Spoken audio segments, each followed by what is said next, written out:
Well, hello there.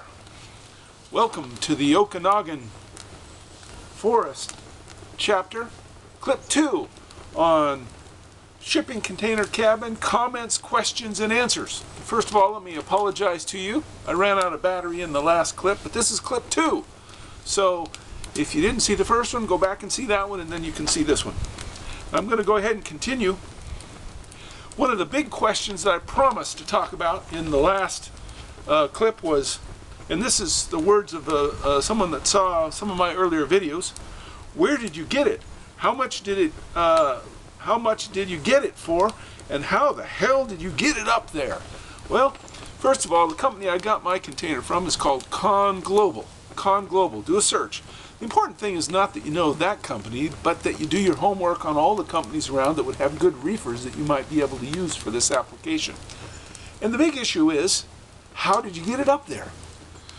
Well, once I bought mine, of course I had the opportunity to get it up there, and it had to go almost 300 miles.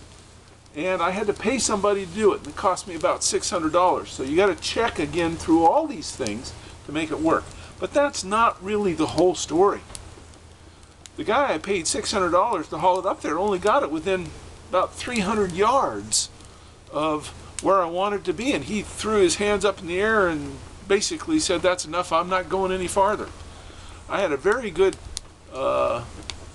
heavy equipment operator by the name of Tony who came along, and he actually drug that container 300 yards up a dirt road that was barely passable, past a bunch of trees, and then actually got the container situated up on those conservation blocks that you see in my videos. And without Tony, it wouldn't have happened. So again, you really want to do your research. Now here's a comment that I really like.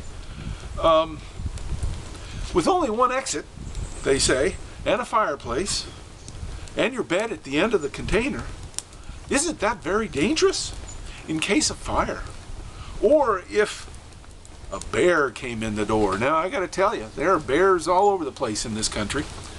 More bears there than just about anywhere else that I've ever been. See them all the time. And I had to laugh, just big old belly laugh on that one. Bear comes in my door, I'm going to have bear steak. Bear steak's good, and I like it. There were some questions about the stovepipe. My stovepipe goes out the side, and in the first clip I did mention that I'm concerned about the roof being solid, not leaking. Inside that reefer container cabin, I can get all the heat I need without having to run the stovepipe for a long distance through the room.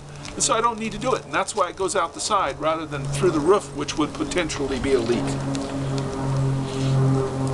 Let me turn the page here. I've had a number of comments and questions about specifically, why didn't you just get a trailer?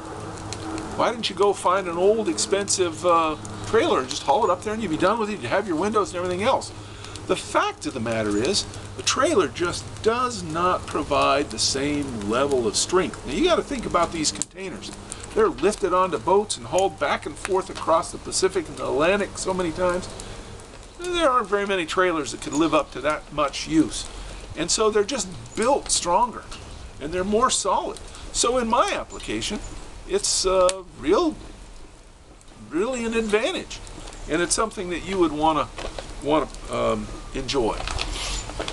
I want to thank you for looking at my videos so far, and I would suggest that you look at all of them. Go down through the line. If you're interested in putting a container in, take the time to go through and look at everything that I've got up there, and all the ideas are free. Like I've said in other videos, we're not selling anything. So take advantage of the ideas, and if you have a good suggestion, please share it with me. I look forward to hearing from you, and in the meantime, you have a very good campfire and enjoy the warmth. It's cold today. In spite of the sunshine, it's cold. This fire is really very pleasant. So long from the Okanogan Forest.